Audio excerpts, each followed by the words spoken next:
ओं नमो भगवते वासुदेवाय। भक्त शरण आध्यात्मिक चैनल को मोर प्रिय भाई भौणी मानू गुरुजन मानू अनंत कोटि प्रणाम जनाई मु श्री भक्त वत्सल प्रधान आज ओडिया भागवतर सुंदर पदटे रही परम विष्णु भक्त जगन्नाथ दास रचना करती आलोचना करने आगे आसी आसतु जानिबा। मुजाकु होई सदय तार नाई दुख भय। यही कथाटी किए क्या कौन पाई कही? हाँ आज्ञा, यही कथाटी श्रीकृष्ण उद्धव को कही। मु जहाँ रक्षा करने चिंतन कर सारी कहीं भी तार क्षति कर पुणी से भक्तर से व्यक्तिर दुख बाधा विघ्न कष्टर भय न था। उदाहरण नवा, सुदामा अनेक दुख कष्ट पाई दुख करते कि दुख को भय करते कि कदापि नुह।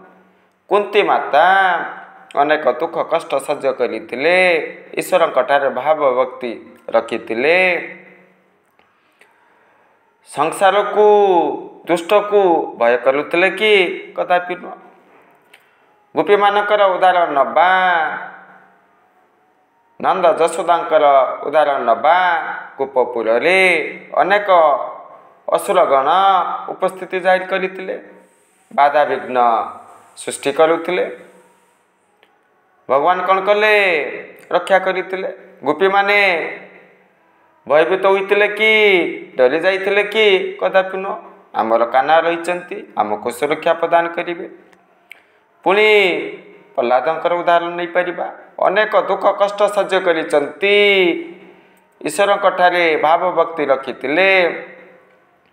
अग्नि निक्षेप करागला, भगवान रक्षा कले। भय करते कि कदापि नुह।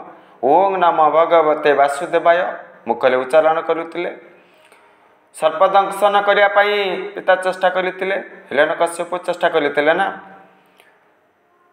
समुद्र रे फिंगी पर्वतरू तलू फिंगी अनेक बाधा विघ्न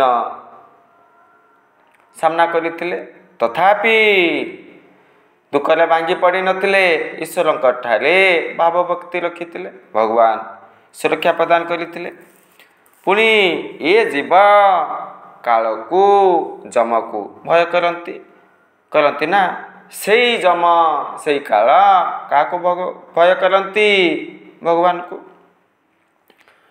प्रकृत विष्णु भक्त दुख करती नहीं, भय करती नहीं। कहीं भगवान को सबकिछि समर्पण करि थांती। भगवान कठारे भाव भक्ति रखती। हाँ, भगवान निश्चित भाव में आम मान को रक्षा करेंगे। पितामह भीष्म सुंदर भाव में दुराचार्य दुर्योधन को कही अरे गोटे भीष्म कौन कर तुम पक्षरे जदि 100टी भीष्म रे से पांडवंकर 5 भाई थे ना, 5 पुत्र थे ना, निश्चित भाव में विजय हासिल करेंगे। ये सब कथा कही। कर्ण मध्य सुंदर भाव में पितामह भीष्म को प्रश्न पचारुले,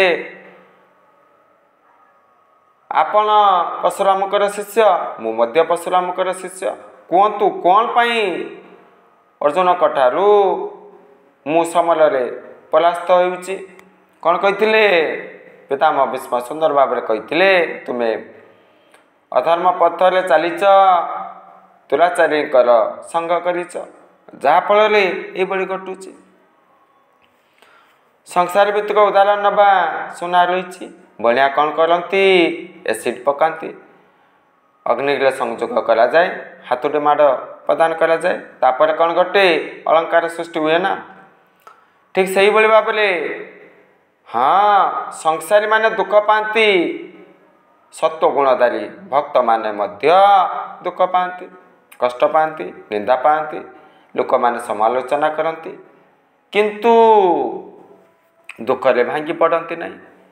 भगवान आमको रक्षा करेंगे।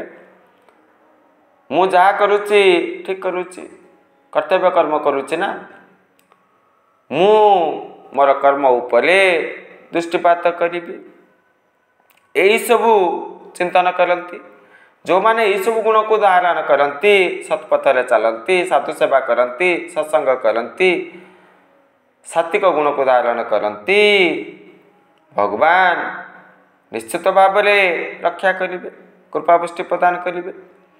ଭଗବାନ ଯାହାକୁ ରକ୍ଷା କରିବେ କିଏ ବା ମାରିପାରିବ? ହରି ଯାହାକୁ ରକ୍ଷା କରନ୍ତି କେହି ବି ମାରିପାରିବେ ନାହିଁ।